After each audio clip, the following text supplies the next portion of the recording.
Senin doang. Oh, Senin doang. Oke, udah ya. Dulu.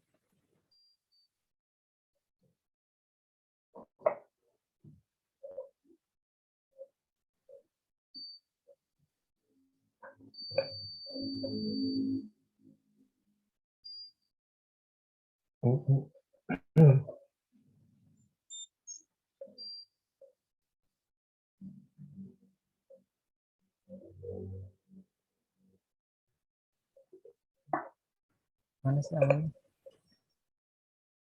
Coba diklik lagi.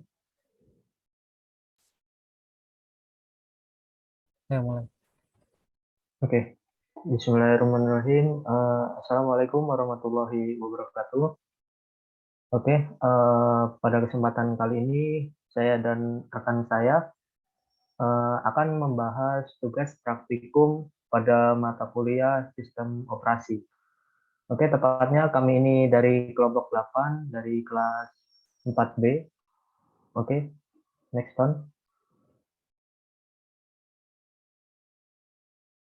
Nah, sebelum masuk ke dalam materi ataupun tugas yang diberikan eh, oleh asisten dosen, saya akan memperkenalkan diri beserta dengan rekan saya. Yang pertama ada saya sendiri, yaitu Ardianto Nugroho dengan NPM sekian, dan juga ada rekan saya Cahya Diantoni dengan NPM sekian. Oke, next. Nah, berikut ya merupakan materi yang nantinya akan kita bahas sekaligus kita praktikkan di dalam secara virtual menggunakan virtual machine. Di sini ada 4 materi, ada DHCP, ada materinya yang selanjutnya itu ada DNS, untuk materi yang ketiga itu web server, dan yang terakhir itu ada FTP. Oke, untuk selanjutnya langsung masuk ke dalam praktikum. Yang pertama, kita akan membahas tentang DHCP yang akan dilanjutkan oleh Cahya Diantoni. Izin masuk. Jadi sekarang kita akan menginstal dulu DHCP-nya di Manage Add Roles and Features. Next aja. Kita pilih role based. Next lagi. Nah, oh ya, sebelum kita install ini kita ganti dulu IP ininya, servernya. Kenapa diganti? Karena untuk server sendiri dia harus memiliki IP statik gitu, nggak boleh berubah-berubah. Kalau IP servernya berubah-berubah nanti kliennya bingung. Gitulah ibarat simpelnya gitu. Jadi kita ubah dulu. Tadi di network di sini open network and sharing center, terus change update options, klik. Nah di sini ganti atau cara mudahnya kita Windows R. Nah ketik aja ncpa.cpl. Nah langsung kebuka Windows R ncpa.cpl. Di sini properties yang pilih yang 4 versi 4. Nah ini kita ganti bebas.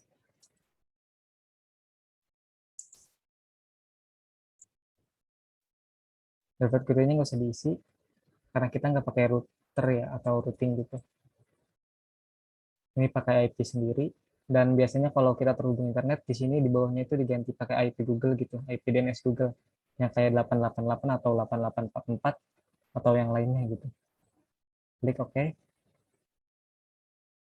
Nah, kita cek dulu di CMD-nya udah diganti belum IP-nya.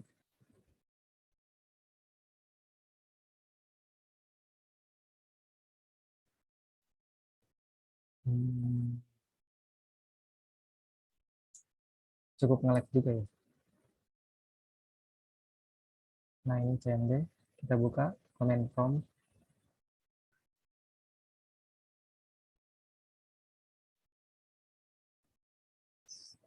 Nah, kita ketikkan ipconfig. Nah, di sini sudah berganti IP-nya ya. Kita refresh dulu servernya. Pakai yang di sini. Nah, oke. Baru kita coba untuk menginstal menambah roles dan fiturnya. Next. Nah, di sini pastikan sudah berganti juga IP-nya. Kalau belum, kalian harus refresh lagi servernya. Oke, next. Untuk yang pertama yang akan kita praktikan adalah DHCP server. Jadi kita pilih rules-nya yang DHCP server, lalu add features, dan next aja. Nah, ini next. Nih, kita centang yang ini, destination server also if required. Jadi jika dibutuhkan restart, maka akan otomatis restart gitu. Klik install. Nah, sambil nunggu install, kita akan bahas materi tentang DHCP server dulu. Untuk materinya sendiri akan dijelaskan oleh Kang Ardi. Kang Ardi, dipersilakan. Oke, nah sebelumnya kan kita sudah masuk ya ke dalam virtualisasi Windows Server, yang dimana kita yang pertama yaitu ada penjelasan mengenai penginstalan DHCP. Nah, apa sih pengertian dari DHCP itu sendiri? Oke, yang pertama DHCP itu kepanjangan dari Dynamic Host Configuration Protocol, yang dimana DHCP itu adalah suatu protokol yang dipakai untuk memudahkan penyebaran alamat IP, Internet Protocol itu sendiri, secara otomatis ke perangkat lainnya. Nah, dengan adanya DHCP itu sendiri, kita tidak perlu repot-repot memasukkan alamat IP yang berbeda secara manual di setiap device. Oke, untuk selanjutnya DHCP itu dibagi menjadi dua. Yang pertama itu ada DHCP server dan juga DHCP client.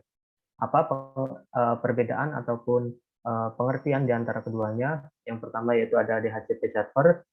DHCP server itu sendiri adalah sebuah perangkat yang dimana memiliki tugas untuk mengatur dan memberikan alamat IP secara otomatis kepada komputer klien. Oke, itu untuk pengertian DHCP server. Sementara itu, untuk pengertian DHCP client adalah sebuah perangkat ataupun komputer, istilahnya seperti itu, seperti handphone, yang dimana device ataupun perangkat tersebut menerima alamat IP yang berasal dari ataupun yang diberikan dari DHCP server. Adapun juga fungsi-fungsi dari DHCP server itu sendiri. Kurang lebih ada 4 yang saya rangkum. Yang pertama, DHCP server itu dapat mengelola dan juga mendistribusikan alamat IP. Untuk fungsi yang kedua, yaitu DHCP server dapat mencegah terjadinya IP konflik. Untuk fungsi yang ketiga, yaitu DHCP server dapat memperbarui alamat IP secara otomatis. Dan untuk fungsi yang terakhir, DHCP server itu mendukung penggunaan kembali alamat IP. Nah, berikut penjelasan secara singkat mengenai DHCP server maupun DHCP client. Untuk selanjutnya mungkin kita kembali ke praktikum. Oke, izin masuk kembali.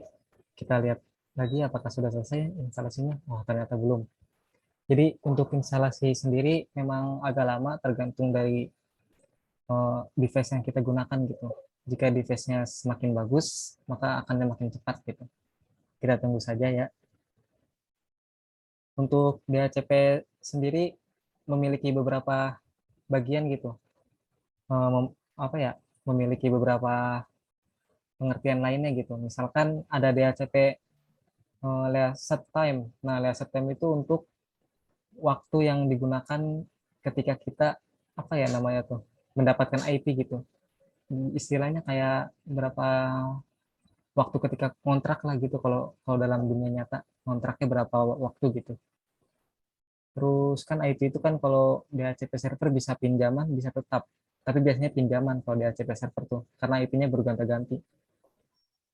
Terus ada lagi istilah lainnya yang di DHCP server excluded address kalau nggak salah. Excluded address itu kayak IP yang pengecualian. Jadi pengecualian yang dibagikan untuk klien gitu. Jadi IP itu tidak akan dibagikan oleh klien.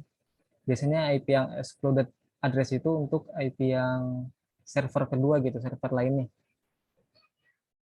Gitu mungkin. Terus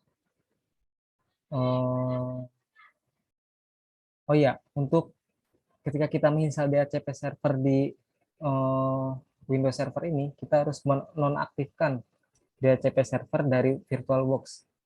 Perlu kalian ketahui bahwa VirtualBox ini secara otomatis memberikan DHCP server. Bisa dilihat di aplikasi VirtualBox-nya, Profile, terus Host Network Manager. Nah, di sini dia sudah punya DHCP server sendiri. Untuk itu, kita harus menonaktifkannya dulu. Cara nonaktifkannya, klik kanan di sini, lalu masuk ke Task Manager. Kita cari yang VirtualBox DHCP server. Nah, udah ketemu, pilih aja yang paling atas, terus DM text. Nah, udah. Jadi itu cara menonaktifkannya. Kenapa harus dinonaktifkan? Karena nanti kalau nggak dinonaktifkan, dia akan bentrok gitu DHCP servernya. Klien akan bingung gitu, kliennya bakal bingung mau minta DHCP ke siapa gitu, mau minta DHCP ke Windows Server atau minta DHCP ke VirtualBox gitu. Oke, ini udah selesai. Nah, kalau nggak sebelumnya udah kita praktekkan ya. Kita close. Oke, kita masuk ke DHCP di sini, samping kiri DHCP. Nah, di sini ada peringatan. Kita more. Nah, ini complete DHCP configuration. Commit aja. Ini tuh kayak kita memberikan izin untuk install DHCP gitu, untuk mengkonfigurasi DHCP server di sini. Gitu. Oke, itu udah. Sekarang kita masuk ke tools DHCP. Kita tunggu. Nah, selanjutnya di tools kita servernya lihat yang ini, sesuai yang tadi kita daftarkan gitu. Terus kita new scope, next aja. Jadi new scope itu untuk memberikan suatu rank DHCP baru gitu. Ini misalkan namanya DHCP kelompok 8 ya. Ini DHCP konfigurasi untuk praktikum PS SO gitulah. Ini bebas ya nama dan deskripsinya itu. Nah, star IP address. Di sini star IP address itu IP yang digunakan untuk klien pertama kali gitu. Klien yang pertama bakal dapat IP berapa sih gitu. Misalkan di sini kan tadi kita tulisnya untuk servernya sendiri IP-nya 10.10.1. Nah, kita tidak boleh beda network gitu daripada servernya. Kalau beda network dia tidak akan bisa berkomunikasi gitu. Kita pilih yang dua aja. Misalkan kita mau punya 10 klien, berarti tinggal ininya diganti jadi 9 tambah 2. 9 tambah 2 berapa? 11 ya. 11. Jadi ring IP-nya 2 sampai 11. Nantinya akan dapat 10 klien. Tapet max-nya samakan dengan tapet max dari IP static IP static server yang tadi kita buat gitu. Next. Nah, ini exclusion and delay. Ini untuk IP pengecualiannya yang tadi saya bilang. Excluded address yaitu IP yang digunakan untuk pengecualian gitu. Jadi dia IP-nya nggak bakal dibagikan ke klien yang meminta service DHCP gitu. Jadi si klien DHCP klien ini nggak bakal dapat IP ini gitu. Misalkan ini diisi. Tapi karena percuma mau diisi juga kan karena kita nggak punya perangkat lagi yang mau di statikin, jadi nggak usah. Biasanya yang tadi tuh digunakan untuk server kedua gitu. Jadi ntar kan server kedua harus pakai IP static juga ya. Nah, itu pakai exclude address. Jadi untuk pengecualian. Ini limited ketika berapa sih lamanya klien itu mempunyai IP gitu. Kayak ngontrak lah istilahnya kalau dalam manusia gitu. Jadi berapa sih dia lamanya ngontrak. Nah, ini. Do you want conference? No? Yes. Ini router. Oh iya, karena kita nggak pakai router, next aja sih. Parent domain. Kita pakai yang kelompok 8.com aja. IP address server udah ditulis di sini, jadi nggak usah diisi lagi. Next. Pin server. Enter.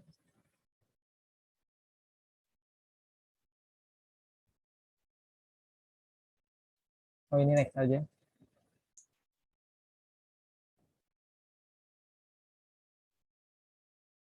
Nah, ini finish. Oke, ini udah online ya. Sekarang kita coba dulu di komputer asli CMD, bukan CMD, Windows R, ncpa.cpl. Nah, akan langsung kayak gini. Kita lihat statusnya dulu. Nah, ini masih yang lama, kita ganti dulu.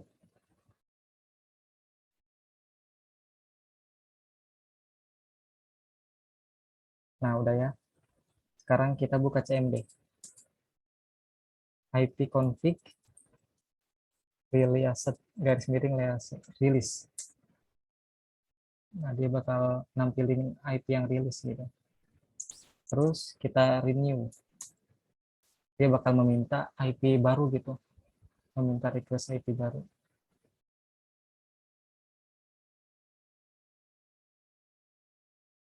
Kita tungguin prosesnya. Oke, di sini udah dapat tuh IP-nya. Dari domain tadi kelompok 8.com dan IP-nya 10.10.2 sesuai dengan tadi start IP yang kita gunakan gitu. Tapi di sini belum bisa ping ke 10.10.1 kayaknya. Ntar saya jelasin kenapa belum bisa. Nah, di sini belum bisa kan, kenapa belum bisa ping? Karena kita masih mengaktifkan firewall-nya gitu. Jadi firewall itu dia belum diatur gitu, atau belum di. Oke, maaf tadi ada sedikit gangguan jaringan.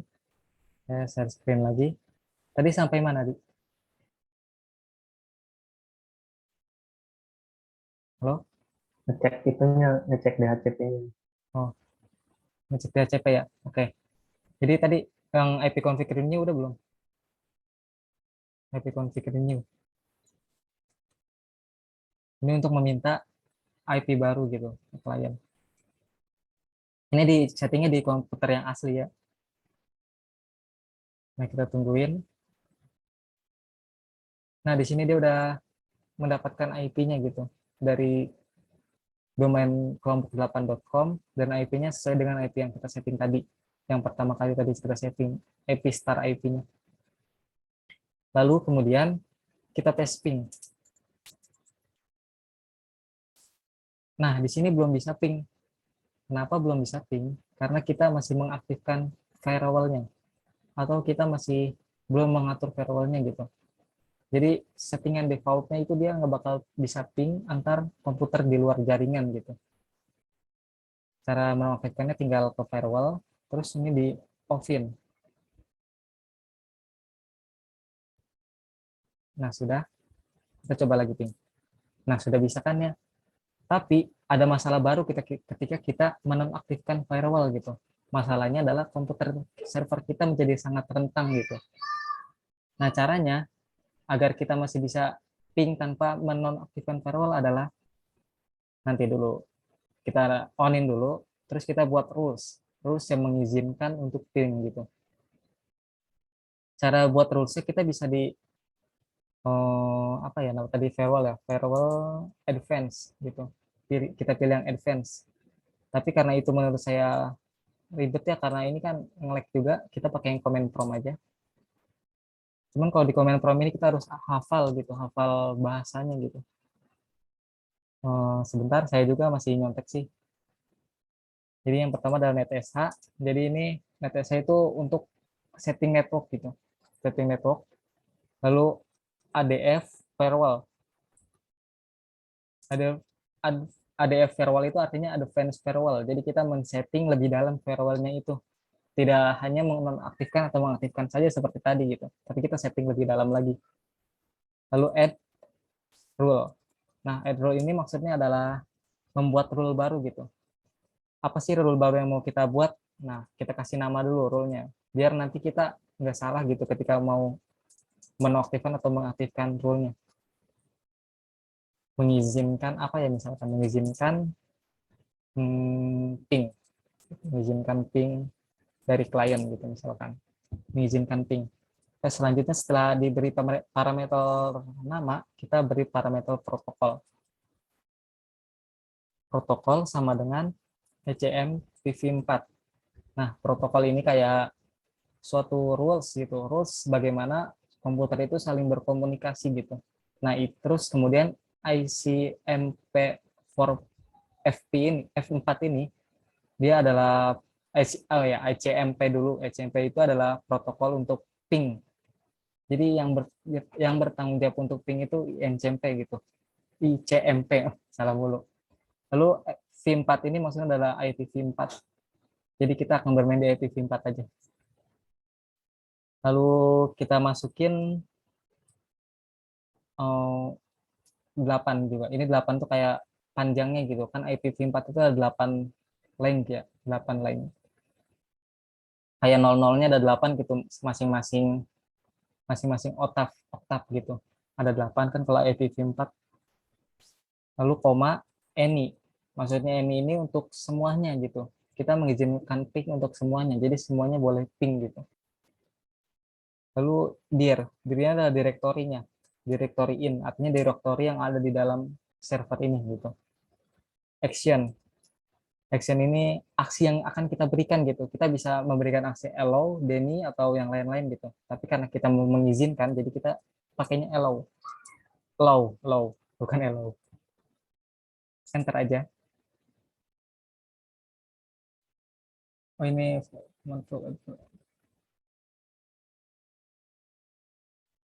kayaknya ada yang salah. Coba kita lihat dulu. NetSH add farewell add rule name protokol CMPv4 koma ini di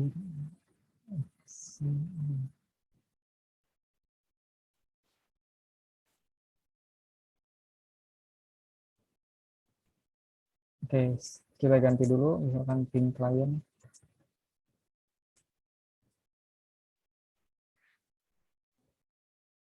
Ada yang salah ini. Ke spasi kan.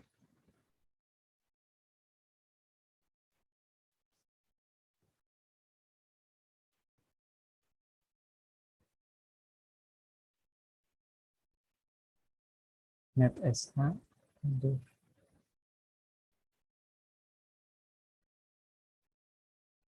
Oh ini kurang firewall. Salah, sorry. Nah, di sini udah oke. Kalau udah oke, artinya kita sudah berhasil gitu men-settingnya. Jadi ketika kita mau ping, kita nggak usah nonaktifin firewall-nya dulu gitu. Kita coba ping. Nah, ini langsung berhasil. Firewall-nya aktif. Kita lihat firewall-nya masih aktif. Tadi udah saya aktifin lagi ya. Tuh, masih aktif kan nih. Jadi lebih secure gitu, lebih aman. Oke, untuk DHCP sudah mungkin ya. Selanjutnya kita masuk ke DNS ya. DNS kita buka AdTools lagi, AdTools and Feature. Ini kita conteng skip aja, biar langsung di skip aja, karena ini kan tinggal next aja. Lalu role based and feature based, servernya pastikan udah benar ya. Nah ini DNS, kita pilih DNS, add features, and next. Ini use next. Oke, next lagi. Confirmation, ini centang aja. Install. Oke, sambil menunggu install, kita balik lagi ke materi yang akan dijelaskan oleh Ardi. Kang Ardi, silakan. Oke, baik teman-teman, setelah tadi ya tentang konfigurasi bagaimana menyalurkan IP yang terdapat di dalam server kepada klien yang tadi telah dijelaskan oleh rekan saya Cahyadi Antoni. Untuk materi selanjutnya di sini kita akan bahas tentang DNS. Tadi sudah diberikan contoh bagaimana penginstalan DNS yang dilakukan pada Windows sebelumnya dari Kang Cahaya tadi. Untuk selanjutnya di sini saya akan menjelaskan sedikit definisi ataupun pengertian apa sih DNS itu. DNS atau memiliki kepanjangan yaitu Domain Name Server adalah sebuah sistem yang menghubungkan uniform URL dengan sebuah Internet Protocol Address atau disingkat dengan IP address. Nah, biasanya untuk mengakses sebuah internet, kita diperintahkan untuk mengetikkan sebuah IP address sebuah website. Nah, hal ini bisa dikatakan cukup merepotkan. Karena apa? Karena kita perlu memiliki daftar lengkap alamat IP sebuah website yang ingin kita kunjungi. Maka oleh karena itu, DNS ini ada untuk mengatasi masalah tersebut. Nah, dengan adanya DNS ini, kita hanya perlu mengingat nama domain dan juga dapat memasukkannya langsung ke dalam address bar. Nah, DNS kemudian akan menerjemahkan domain yang telah kita masukkan sebelumnya ke dalam IP address yang dipahami oleh komputer. Kurang lebih definisi mengenai DNS seperti itu. Nah, untuk selanjutnya di sini ada fungsi DNS. Kita rangkum menjadi 3. Yang pertama, fungsi DNS yaitu meminta informasi IP address yang dimiliki sebuah website berdasarkan nama domain. Oke, untuk fungsi DNS yang kedua yaitu meminta informasi URL yang tadi sebelumnya yang dimiliki oleh sebuah website berdasarkan IP address yang telah dimasukkan. Untuk fungsi yang terakhir atau yang nomor 3 yaitu DNS tersebut dapat mencari server yang tepat untuk mengirimkan sebuah email. Nah, mungkin itu saja pengertian secara singkat mengenai apa itu DNS. Untuk selanjutnya kita kembali ke proses penginstalan ataupun praktikum yang dijelaskan oleh Kang Cahyadi Antoni. Oke, mangga Kang. Oke, izin masuk. Sekarang, nah ini udah sukses. Kita close aja. Kita ke tools lagi. Namun kita sekarang pilihnya DNS karena yang akan kita konfigurasi sekarang adalah DNS. Oke, kita masuk ke forward lookup zones. Jadi ini kayak untuk menambahkan membuat IP itu dipanggilnya lewat nama gitu. Kalau istilah manusianya. Kan kalau lewat angka kan pusing gitu. Angka banyak banget. Kalau lewat nama kan lebih bervariasi dan mudah dihafal gitu. Zona name-nya misalkan kelompok 8.com. Oke, next aja. Finish. Kita masuk ke sini ya. Kelompok 8.com yang tadi kita buat hostnya. Kita masukkan nama hostnya sesuai perintah soal, yaitu uts.kelompok8.com. Kita masukkan IP address dari server kita, lalu add host. Nah, sukses create, done. Oke, sekarang kita receive. Nah, receive ini kayak kebalikannya. Dia manggil IP buat lihat itunya namanya gitu. Kita pakai yang IPv4 aja. Masukin atau ID dari IP kita. Ini next aja. Bisa sih dinamain custom, tapi next aja. Karena percuma juga kalau dinamain nggak terlalu berguna juga sih. Kecuali kalau DNS yang kita buat banyak gitu. Nah, kita namain aja biar gampang gitu. Karena ini kan cuma satu ya udah. Ini masukin IP servernya. Next. Oh iya, hostname-nya tadi salah. Hostname-nya pakai yang tadi. Kelompok8.com. Bisa apply terus oke. Okay. Nah, udah tinggal di alt tax. Di sini ada restart. Kita restart aja. Jadi servernya kita restart lagi. Nah, udah ya. Kita coba langsung aja di komputer asli. kita ping dulu. Tadi kan habis di restart ya takutnya mati. Oh ternyata enggak. Langsung aja nx lookup. Nah udah ada ini. Kita masukin uts.kelompok8.com. Nah ini juga udah. Lalu kita lihat dari segi IP-nya. Nah ini juga udah. Oke, untuk DNS sekian. Selanjutnya kita akan masuk ke IIS atau dulu kita add roles dulu and feature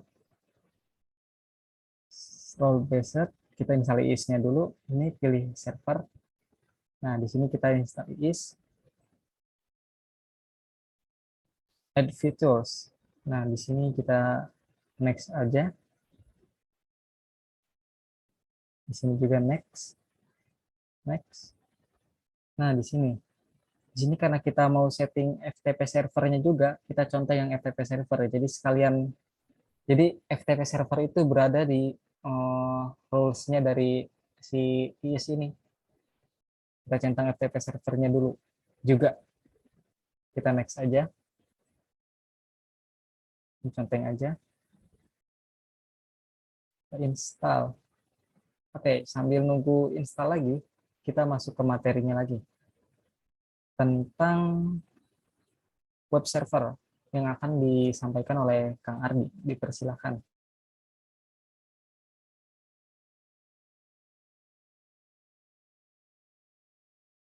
Oke, izin masuk. Nah, untuk selanjutnya ya teman-teman, setelah tadi proses penginstalan yang telah dicontohkan, kita masuk sedikit ataupun saya akan memberikan sebuah penjelasan tentang web server.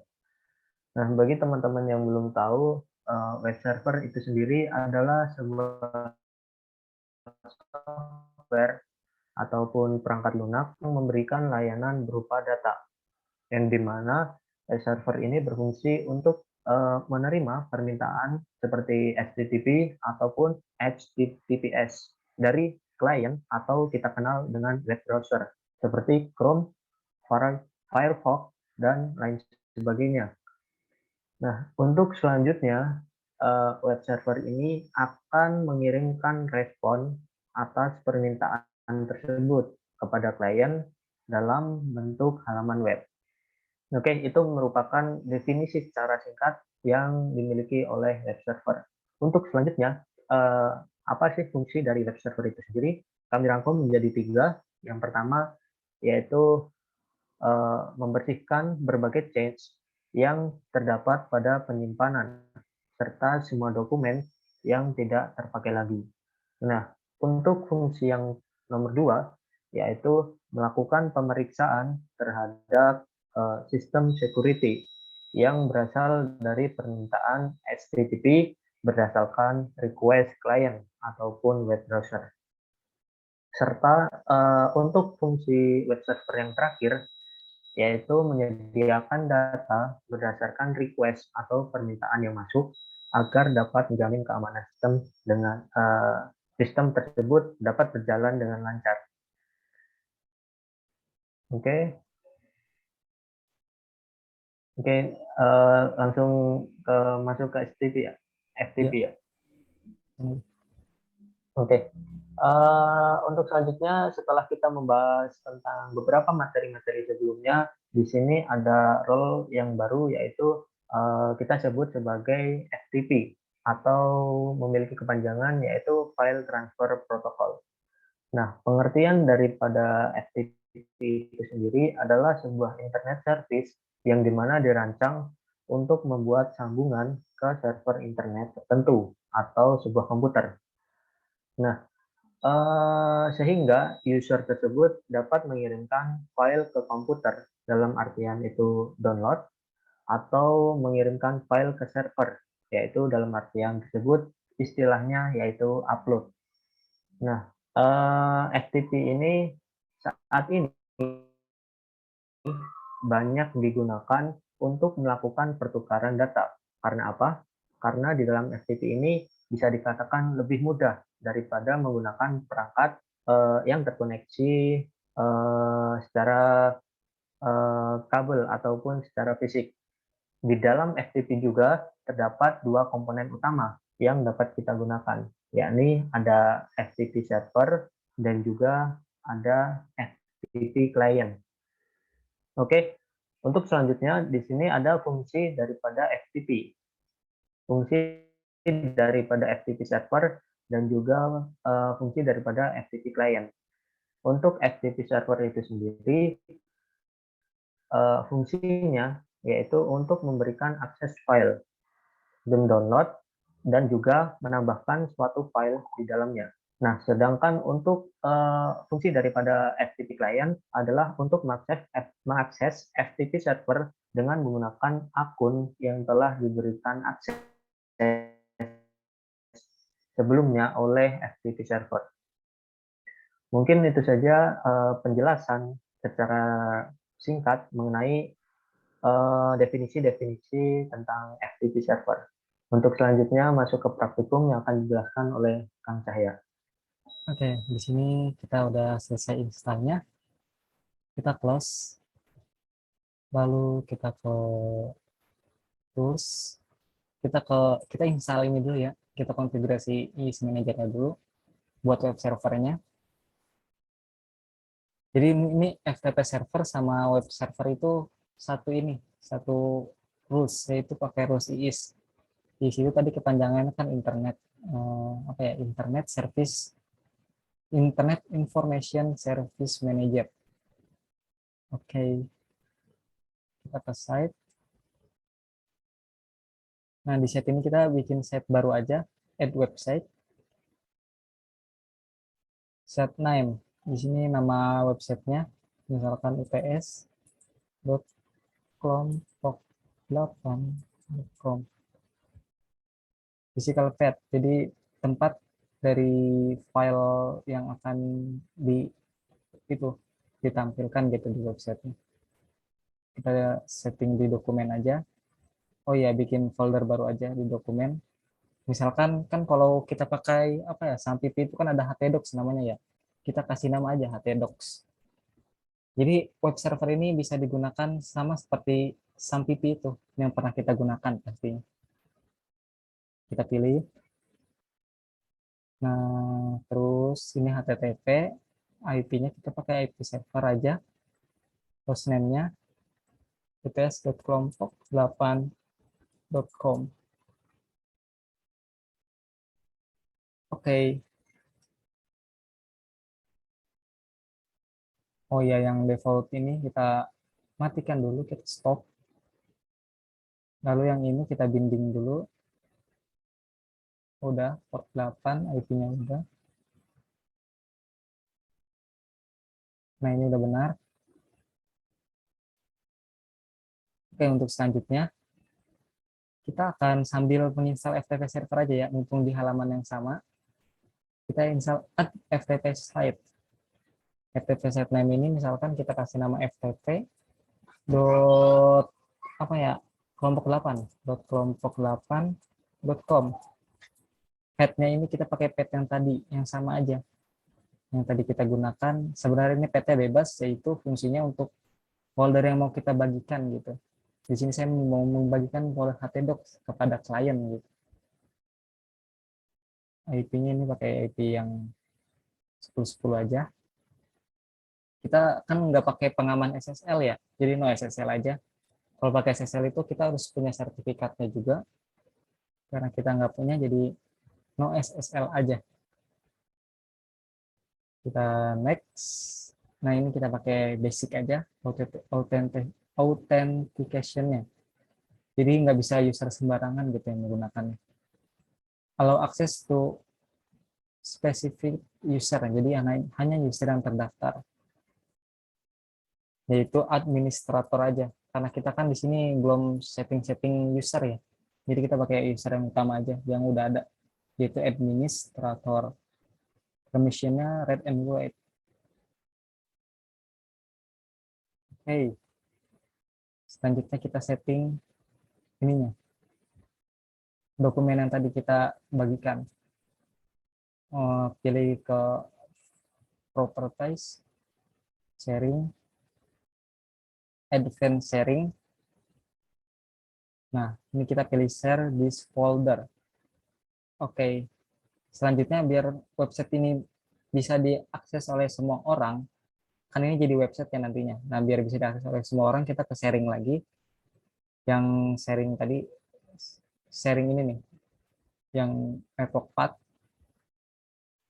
Nah, kita ini, pencet ini, everyone, semua orang. Kita tambahkan semua orang.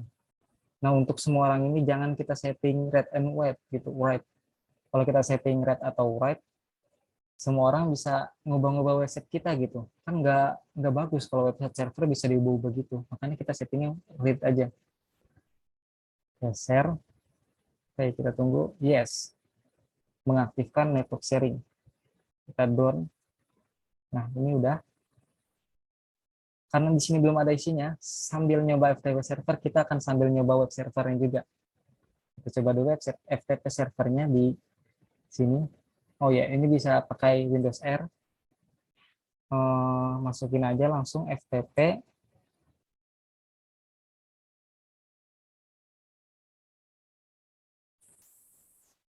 Oke, tes. Maaf, tadi kayaknya keputus lagi ya. Saya share screen ulang.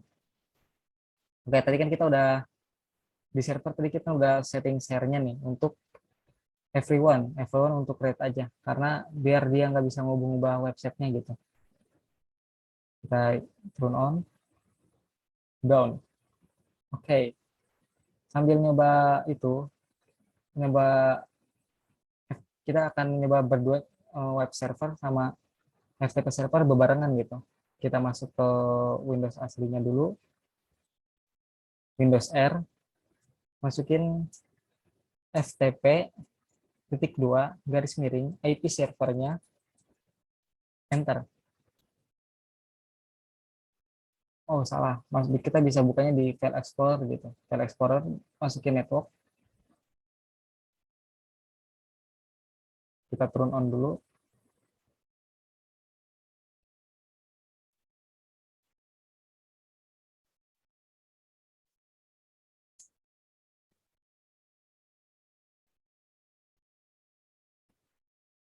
Sebentar, rada lama kan.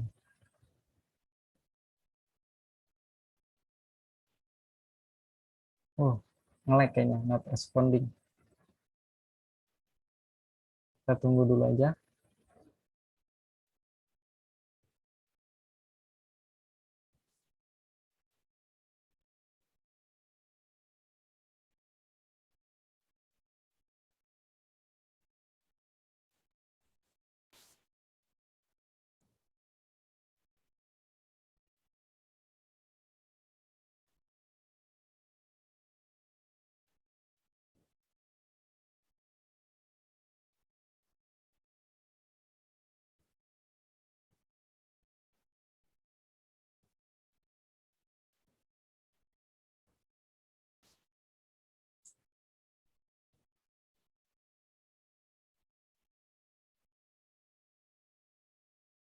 Oh iya, ini belum bisa diakses. Kenapa gitu? Karena tadi firewall-nya lagi, kita belum setting firewall-nya, lupa. Kita ke firewall lagi.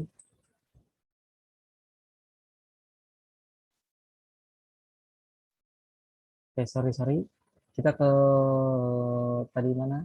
Advanced setting. Ini kita sekalian troubleshooting aja ya. Ini kan mumpung ada masalahnya gitu. Saya lihat advanced setting, oh rada ngelag. Inbound rules-nya. Kita tambahin. Oh, ngelag ya. Nah, udah.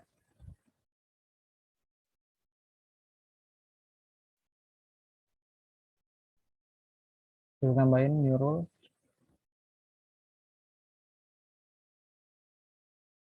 Oke, kita masuk ke President. Kita pilih FTP server. Kita centang semua. Jadi untuk mengaktifkan semuanya gitu.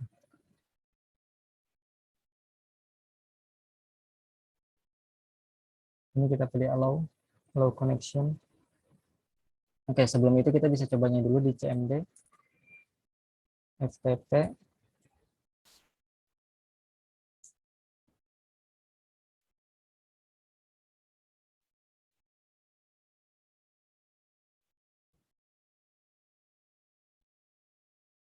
Oh, rada nge-lag ya. Coba kita coba ping dulu. Udah ping.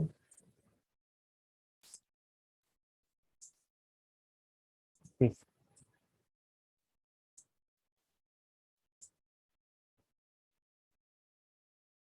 Atau mungkin ada yang kelewat. Coba kita cek dulu aja. Di FTP server.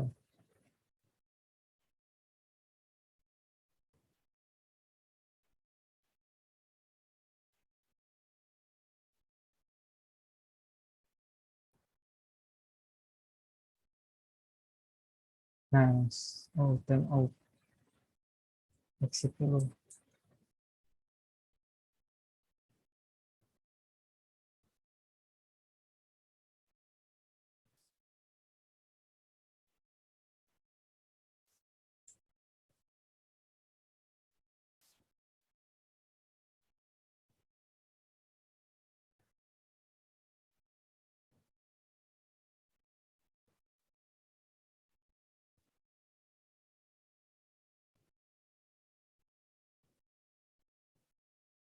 Kita tungguin dulu aja. Atau mungkin kita ulang lagi aja setting FTP servernya. Kayaknya tadi ada kesalahan.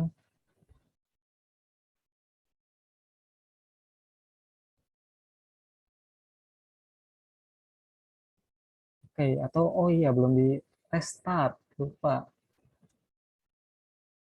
Kita belum restart tadi. Mungkin berpengaruh ya. Coba kita restart dulu aja servernya.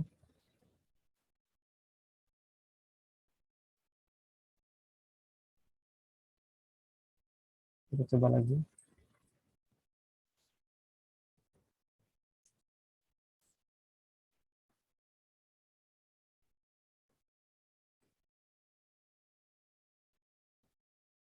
Masih belum bisa. Berarti ada kesalahan konfigurasi tadi. Kita konfigurasi ulang aja.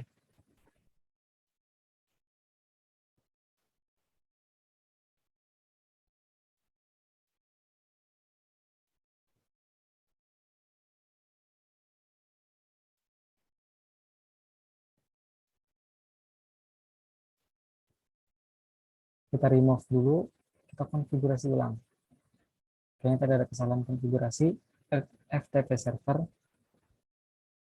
FTP site name-nya kita isi bebas sih sebenarnya. Misalkan FTP kelompok 8. Physical cat. Menggunakan yang tadi, dokumen. Docs. Ini pakai IP server. No SSL. Basic. Specific user. Administrator. Benar nggak sih? Administrator.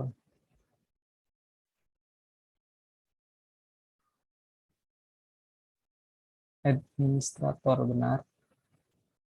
Read and write. Oke, kita coba lagi. Coba refresh lagi. Kita coba di CMD.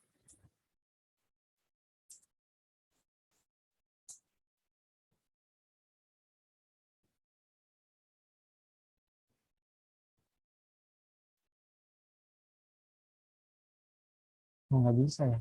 Coba kita coba dulu untuk ini diisnya dulu. Oh iya, kan belum ada filenya diis. Hmm,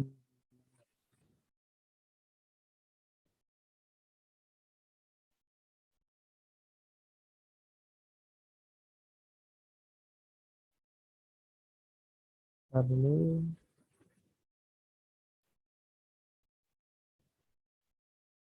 Jadi firewallnya udah.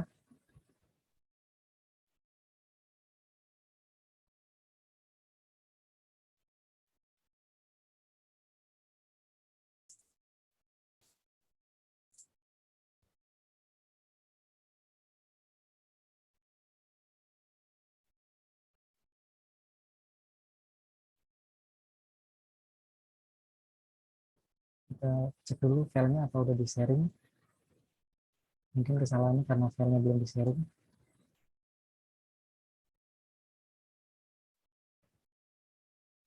Udah everyone. Share this foldernya.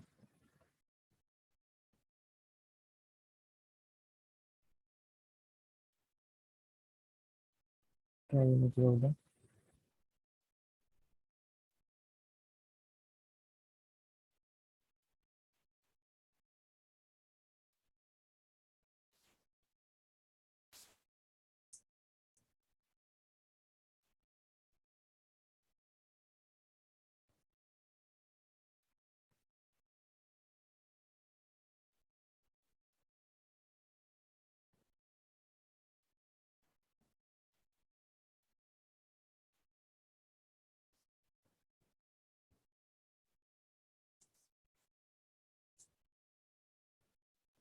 Nah, di sini bisa, tapi di kliennya nggak bisa. Coba mungkin ini masalahnya dari firewall-nya. Emang firewall ini rada mengganggu sih kalau untuk virtual-virtual gini. Kita coba nonaktifkan dulu aja lah.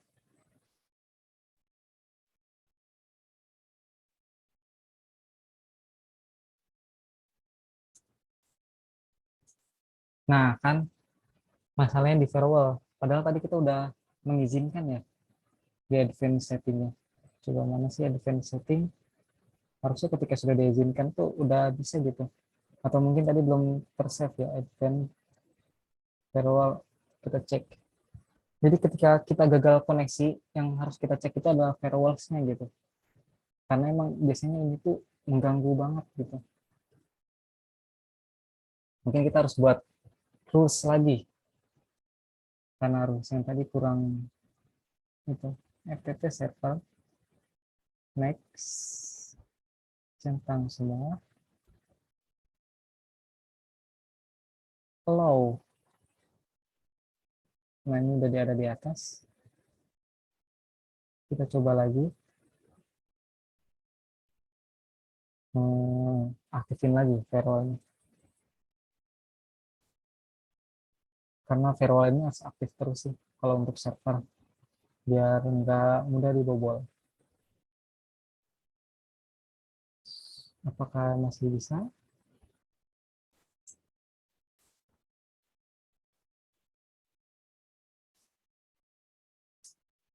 Oh, nggak bisa. Berarti emang firewall ini udah bandel banget gitu, harus dinonaktifin.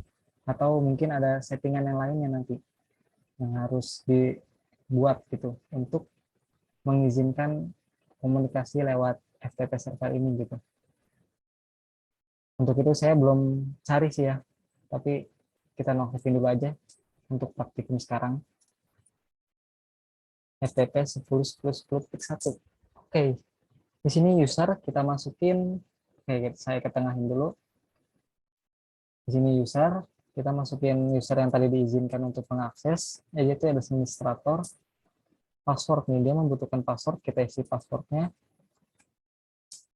Nah, user login in, kita ls allow access. Nah, udah nih, di sini udah berhasil kelihatan nih. Coba kita coba di sininya. Nah, sama, udah berhasil juga, tinggal masukin passwordnya, log on. Nah, di sini, tapi belum ada file nih. Kenapa belum ada file? Karena belum kita isi. Nah, kita coba isi. Karena tadi kan kita disuruh membuat website yang pakai nama ya. Oke, sekarang kita buat di Visual Studio Code. Kita coding secara real time.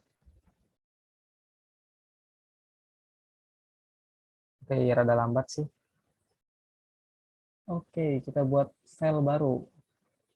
Kalau di htdocs itu kan biasanya file yang jalannya adalah index.html. Nah, di htdocs sampai kan gitu ya. Nah, di web server ini juga sama. Yang dijalankan adalah index.html duluan. Kayak main programnya gitu. Kalau untuk itu, kalau untuk bahasa yang lain gitu main programnya namanya. Oke, set, kita coding. Di sini title-nya misalkan UTS Praktikum kelompok 8. Oh, UTS praktikum SO gitu. Definisinya kelompok 8.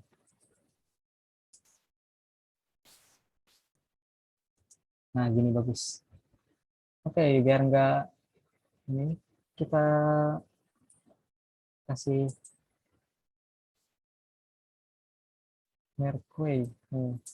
Biar teksnya itu berjalan gitu. Ini untuk judulnya kita pakai Mercury biar ada bergaya gitu. Kita masukin apa ya, misalkan UTS. Oh ya, website ini dibuat untuk UTS praktikum SO. Oke, biar lebih cepetan dikit, kita ganti gitu scroll amount-nya atau kecepatan dari scroll-nya gitu. Scroll amount. Kita ganti berapa ya? 10 aja lah.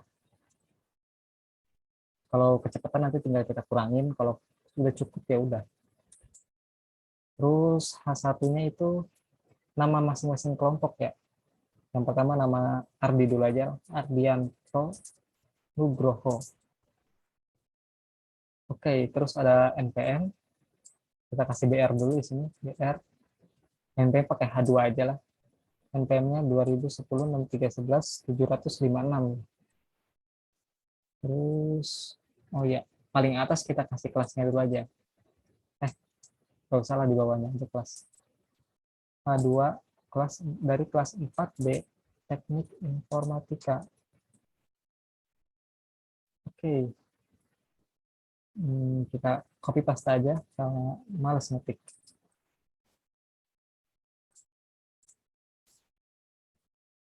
Nah, ini Cahya Diantoni. NPM-nya adalah 60 belakangnya, ini sama kelasnya. Oke, ini udah jadi, tapi tampilannya masih jelek. Kita coba dulu aja. Tuh, masih jelek tampilannya. Biar dibagusin, kita pakai CSS-nya. Kita gak usah pakai eksternal lah, ribet. Nggak ribet sih, pakai aja lah. File lagi, style.css.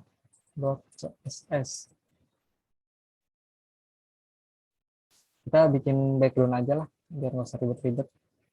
Background color, background aja. Lalu pakai biar rada gaya gitu, pakainya linear gradient. To right.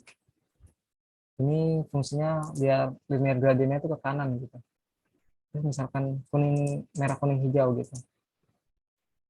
Sebenarnya kurang bagus sih, kayaknya merah, kuning, hijau tuh. Oh, bukan kuning, tapi yellow and green. Oke.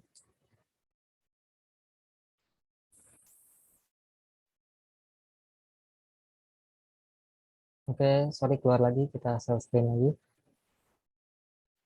Oke, tadi kita udah bikin CSS-nya, dan ini juga HTML-nya. Kita coba jalankan lagi. Nah, ini udah lumayan bagus lah, walaupun warnanya masih itu. Untuk gradient, paletnya bisa diganti-ganti sih, ntar di website ada. Tapi ini untuk sementara lah, lumayan. Oh, malah di close. Oke, selanjutnya ini udah jadi ya websitenya. Kita kirim ke htdocs yang ada di server itu. Tadi websitenya saya taruh di SO, di namanya index sama style. Kita copy, kita masuk ke foldernya, ke sini. Nah, sudah. Kita cek apakah sudah dikirim juga, udah masuk ke sini belum. Nah, udah kan, udah masuk. Nah, berarti udah masuk ke htdocs, dan itu juga merupakan folder directory di web server ini. Sekarang kita tinggal akses aja web server itu di komputer klien. Hmm, Tadi nama domainnya uts.kelompok8.com.